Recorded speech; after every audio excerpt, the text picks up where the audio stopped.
You ever have that feeling you're just scrolling, maybe late at night, and this quiet panic starts to creep in? You see someone your age buying a house, or someone even younger just sold their company, and you're just trying to survive a Tuesday. It's this gnawing suspicion, isn't it, that maybe we're all falling behind, that our lives are too small, too slow, too invisible to really matter. Today, we're going to unpack that feeling. We're going to use an ancient story as a kind of psychological map to see why your invisible years might just be the most important ones of your entire life. And this slide, this right here, really gets to the heart of the whole conflict, doesn't it? Modern life is constantly screaming at us to build a tower, something fast, something you can see from miles away, something super impressive on the outside. But here's the thing, the human soul, it doesn't build, it grows. It's much more like a tree, a process that's slow, often hidden underground for a long time, but ultimately so much more resilient. We're going to explore why switching from that tower mindset to the tree mindset is pretty much the antidote to so much of the anxiety we all feel. And yeah, that constant pressure to build a tower has created something we can call the age of tower anxiety. Let's really dig into what that actually means for us day to day. So tower anxiety, it's the perfect name for this very specific modern suffering. It's that frantic, almost compulsive need to construct a life that looks amazing on LinkedIn or on your Instagram feed. Our entire digital world is basically built on algorithms that reward being seen, pushing us to build this skyscraper life. You lay a foundation, you add a floor, then another, always getting taller, always making sure everyone can see you. And the terror underneath it all? It's the fear that if you stop building, if you go quiet, you just disappear, you cease to exist. So how does this actually show up in your life? I mean, what does it feel like? What are the real symptoms of living with this towering anxiety?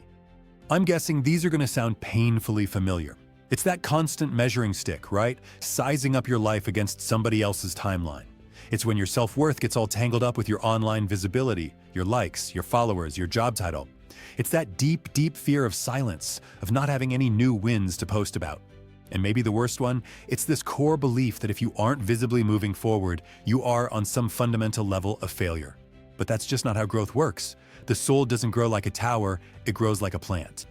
Okay, so if our whole culture is pushing us to build these towers, where do we even find a better way to live? Well, thankfully, there's a really powerful counter-narrative, and it's hidden inside an ancient seed of truth. Now I know, this parable sounds almost too simple, but if we look at it through a psychological lens, if we really unpack the symbolism here, it offers a devastating critique of our modern obsession with instant, visible success. It gives us a completely different model for what it means to grow. So from a Jungian perspective, that tiny little mustard seed, that represents the self with a capital S. Now, let's be super clear. This is not your ego. It's not your self-esteem. The self is the archetype of wholeness. It's the total you, everything you're aware of and everything you're not. It's the absolute core of your being, that inner blueprint for the person you are always meant to become. And here it is. This is the crucial point, so listen close. The entire tree is already inside the seed. The seed doesn't have to hustle for more branches or network for better leaves. It contains its own blueprint. Its only job is to unfold. This is the process the psychologists Carl Jung called individuation. It's not about becoming someone else. It's about unbecoming everything that isn't truly you, so that the seed can finally crack open. You see? If you feel behind, it's probably because you're measuring your tiny, unseen seed against someone else's fully grown tree. But here's the thing.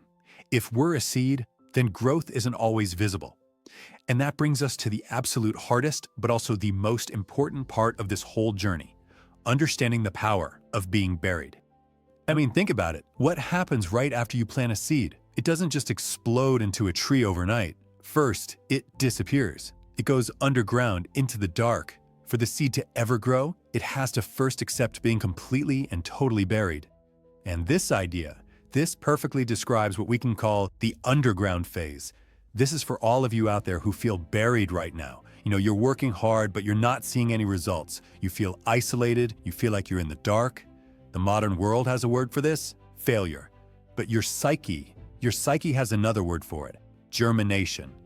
This is a necessary period of deep internal restructuring. The old protective shell of your ego has to literally break apart for your true self to emerge. And look, this is a phase you just can't skip. So if you're feeling immense pressure right now, financial, emotional, existential pressure, Try to reframe it. This isn't the world crushing you. This is the soil pressing against the shell of your old self, forcing you to break open so you can finally grow. You have to embrace the dark, accept the pressure, and just trust this invisible process. So what happens when we actually trust the dark? When we endure this underground phase? Well, we finally break through the surface and we become what we were always meant to be, a home for birds. The parable says the seed grows into a tree so birds can come and perch in its branches. Now in mythology, birds often represent thoughts, anxieties, even our creative ideas. An undeveloped psyche, it's like a barren field. Those birds, those anxious thoughts, they just circle and circle endlessly with nowhere to land. That's what anxiety feels like, right? But when you do that inner work, when you grow your roots, you become the tree. You develop an internal structure that's strong enough to hold the complexities of life. Your anxieties can finally land. Your creative ideas have a branch to build a nest on. You become a place of shelter for yourself. And once you achieve that kind of inner stability, it leads you to the final and maybe most crucial takeaway from all of this.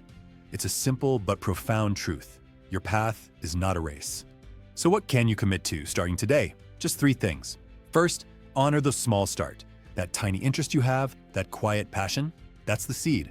Don't look down on it. Second, endure the underground. If you're in a dark period right now, remember, you are not being buried. You are being planted. And third, and this is the big one, trust your own timing. A tree doesn't get stressed out about being taller than the tree next to it. It's way too busy growing its own roots. So the next time you feel that panic, that feeling of falling behind, I want you to remember this. You are not building a tower to impress an audience. You are cultivating a tree to shelter a world. Stop measuring your progress. Stop digging up the seed every day to see if it's growing. Your life is not a race. It is an unfolding. Trust it.